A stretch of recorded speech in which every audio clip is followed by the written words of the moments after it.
नैतिक और आस्था की शादी को अभी कुछ ही दिन हुए थे, पर नैतिक के पास अपनी नई नवेली दुल्हन के लिए समय ही नहीं था, क्योंकि वो सरकारी नौकरी की तैयारी करने में जो जुटा था। आस्था दिन भर सजी धजी नैतिक के आसपास घूमती रहती। एक नैतिक था जो उसे बिल्कुल भाव ही नहीं देता था। अरे बहू, जरा 2 कप चाय बना दे मेरे और अपने बाबूजी के लिए। सास ने आवाज़ दी तो आस्था का मुंह बन गया। वो उल्टे पांव किचन में गई और गैस पर चाय चढ़ाते हुए बड़बड़ाई, जब देखो तब ये बुढ़िया मुझसे काम ही करवाती रहती है। पता नहीं क्या समझती है खुद को। एक तो ये मुझे परेशान करती है और दूसरे मेरे पति हैं जो दिन भर बस किताबों में ही लगे रहते हैं। पता नहीं इन्होंने मुझसे शादी की है या किताबों से। इतना कहकर वो अपने सास ससुर को चाय देने चली गई। रात के वक्त नैतिक जब अपने कमरे में बैठकर पढ़ाई कर रहा होता है, तभी आस्था रेड कलर की नाइटी पहनकर नैतिक के सामने खड़ी हो जाती और उसे रिझाने की कोशिश करने लगती। नैतिक उसकी ओर देखता तो बस देखता ही रह जाता। क्या हुआ पतिदेव, होश खो गए ना? खो तो जाएंगे ही, जब इतनी सुंदर बीवी तुम्हारे सामने आकर खड़ी जो हो गई है। वैसे हम हनीमून मनाने कब चल रहे हैं? आस्था की बात सुनकर नैतिक खामोश हो गया। जब आस्था उससे पूछती क्या हुआ, तब वो बताता, नहीं आस्था, हम हनीमून पर नहीं जा सकते, और वैसे भी अभी मेरे पास ना ही इतने पैसे हैं, ना ही इतना वक्त कि मैं तुम्हें घुमाने लेकर जाऊं। ओ प्यारे पतिदेव जी, हनीमून के लिए पापा जी से पैसे मांग लो ना। आस्था प्यार से कहती तो नैतिक भड़कते हुए बोला, तुम्हारा दिमाग तो ठीक है ना? ये तुम क्या कह रही हो? हनीमून के लिए मैं पापा जी से पैसे मांगूंगा? हरगिज नहीं। नैतिक को भड़कता देख आस्था भी तिलमिला उठी और बोली, तो फिर मेरे ख्वाबों व अरमानों का क्या? हाँ, अरे जब से हमारी शादी हुई है ऐसे लगता है जैसे मैं एक खूंटे से बंध कर रह गई हूँ। तुम्हें तो मेरी कोई परवाह ही नहीं है, और वैसे भी क्या सरकारी नौकरी की रट लगाए रहते हो? अरे जो तुम पिछले 5 सालों से नहीं निकाल पाए, अब क्या खाक झंडे गाड़ दोगे? अरे मुझे तो लगता है मैंने तुमसे शादी करके बहुत बड़ी गलती कर दी, बेरोजगार कहीं के। आस्था, चिल्लाते हुए नैतिक आस्था पर हाथ उठा देता। आस्था को जब ये बर्दाश्त नहीं हुआ तो वह गुस्से से कमरे से बाहर चली गई।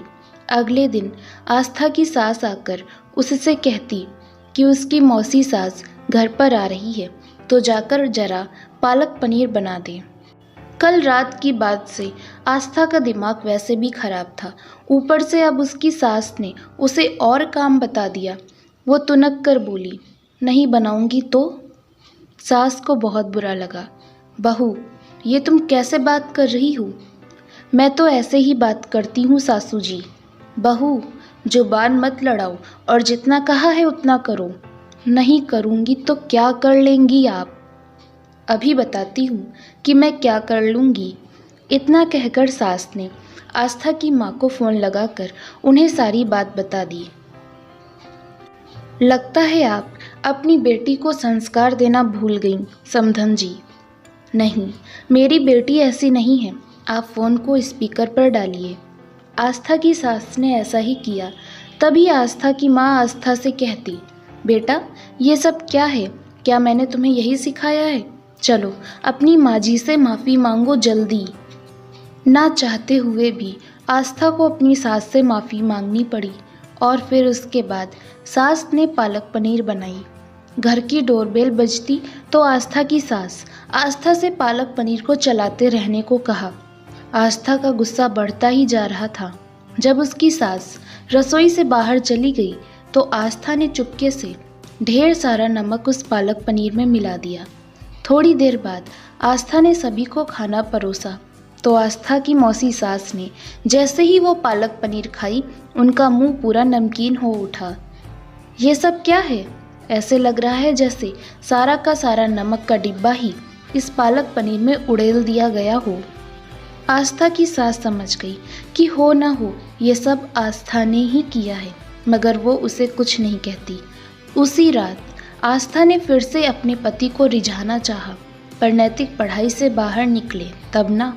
नैतिक का पराया व्यवहार देखकर आस्था ने मन ही मन उससे बदला लेने का सोच लेती। धीरे धीरे दिन गुजरे और अब नैतिक के परीक्षा का दिन भी नज़दीक आ गया। परीक्षा के एक दिन पहले रात को आस्था ने सभी के लिए हलवा बनाया। उसने सभी को हलवा परोसा और सभी मस्त हलवा खाने लगे।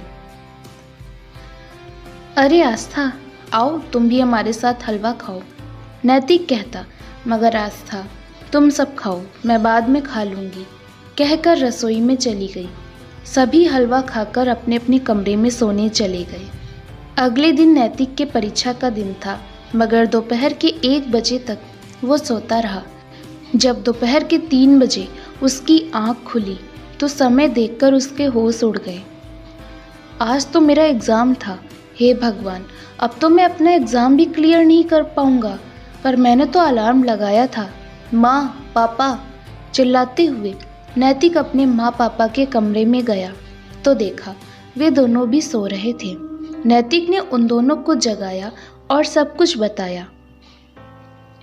हे भगवान, बेटा तेरा एग्ज़ाम तो छूट गया, पर हम सब में से कोई सुबह उठा क्यों नहीं? नैतिक की माँ घबराई सी सोच में पड़कर बोली, मैं बताती हूँ, कहकर आस्था वहाँ आई और बोली, ये सब मैंने किया है।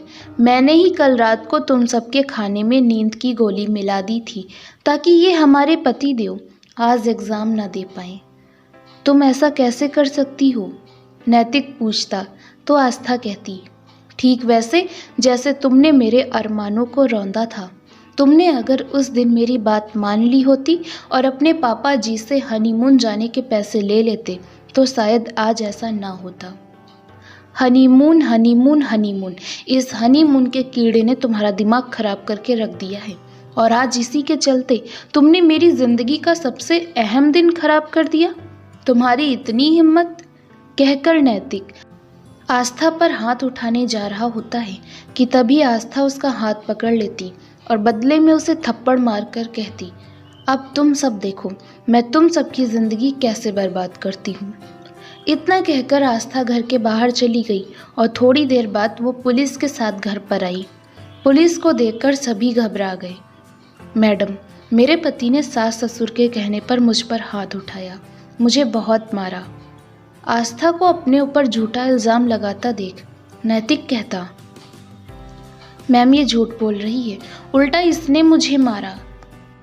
अगर आप झूठ बोल रही हैं तो आपको इसकी बहुत बड़ी सज़ा मिलेगी, पुलिस वाली मैडम ने आस्था से कहा तो आस्था कहती, ठीक है, अब आर या तो पार, मैं इसे तलाक देना चाहती हूँ।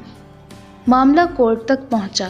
कोर्ट ने दोनों को एक और मौका देना चाहा, मगर आस्था ने नैतिक से कोई भी रिश्ता रखने से मना कर दिया। कुछ मामलों में अरेंज मैरिज बहुत अच्छी रहती है, पर ऐसा हर मामले में हो ये ज़रूरी नहीं। 2 परिवार रिश्ता जोड़ने से पहले लड़का लड़की को मौका दे, उनसे कहे कि जाकर अपने होने वाले पार्टनर से अच्छे से बातचीत कर ले, उन्हें अपनी राय बता दे। 2 लोगों की मर्जी ही 2 परिवारों को जोड़ सकती है, ना कि 2 परिवारों की मर्जी। दोस्तों, कहानी कैसी लगी हमें अपने विचार कमेंट में लिखकर ज़रूर बताएं। कहानी अच्छी लगी हो तो वीडियो को लाइक और प्लीज़ चैनल को सब्सक्राइब ज़रूर कर दीजिए। धन्यवाद मेरे प्यारे दोस्तों।